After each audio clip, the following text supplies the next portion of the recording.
Is there no standard of morality in your church? Can we not look to the Bible and say, no, God calls this a sin.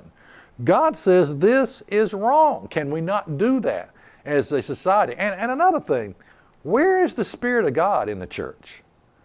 Shouldn't the Spirit of God put us in a one mindset frame? I'm not saying we all got to agree on the exact same thing, but shouldn't we be of one mindset? Shouldn't the Spirit, does the Spirit of God have a umpteen hundred different convictions? You say this is wrong, I think it's okay. I think this is right, you think that's wrong. Is that the way the Spirit of God works? I don't think so. I think the Spirit of God convicts us all in the same way. And this verse says, for he that bids him Godspeed is partakers of his evil deeds.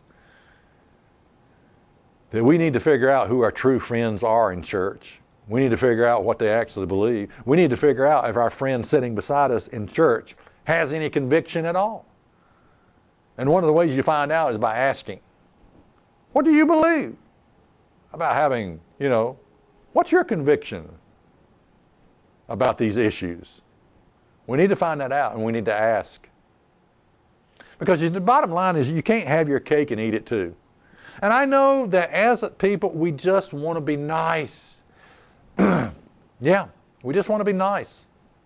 We want to be nice to everybody. We want to just get along. Because all it is a 45-minute worship service. I mean, goodness gracious, if we can't get along during that time, something's wrong with us, We just want to get along. We just want to be nice. But I'm asking the question, what is the true conviction of your church? What is it really like in your church? Where are people's hearts at? Are they really serious about doing the will of God? Are they really serious about sharing the same convictions that God has? God comes along and says, look, I hate divorce. Do you hate divorce? Do you hate divorce? Well, I'd say if you've been through it, you probably do hate it. You probably do hate it. And because you've experienced the damage that it can do in your relationship and toward your children. You've experienced the damage that it can do. So is that really in the Bible?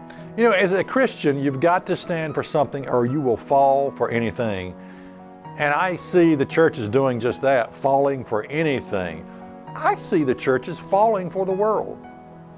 They've allowed the world to take over the church. And it's a sad picture.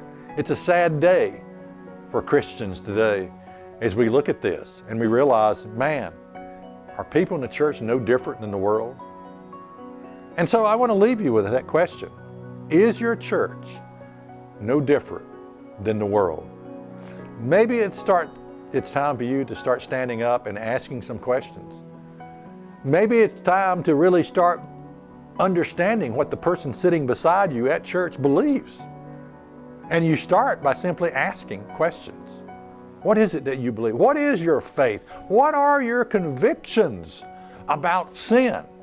Do you even understand that sin is the transgression of God's law? And can we agree on that issue, that sin is the breaking of God's law, 1 John 3:4. Can we even agree on that?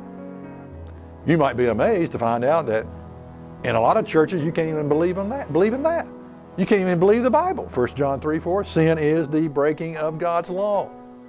You have to start somewhere. You have to start somewhere. So ask. Find out what the people in your church believe. Find out what they stand for. Find out if they stand for anything at all. You might be amazed to find out they don't stand for anything. It's just a feel-good religious experience where I've convinced myself that I'm saved, sanctified, and heaven-bound. That's the only reason I come here. But there is no conviction. Again, is your church no different than the world? I'm David Freeman with Is That Really in the Bible?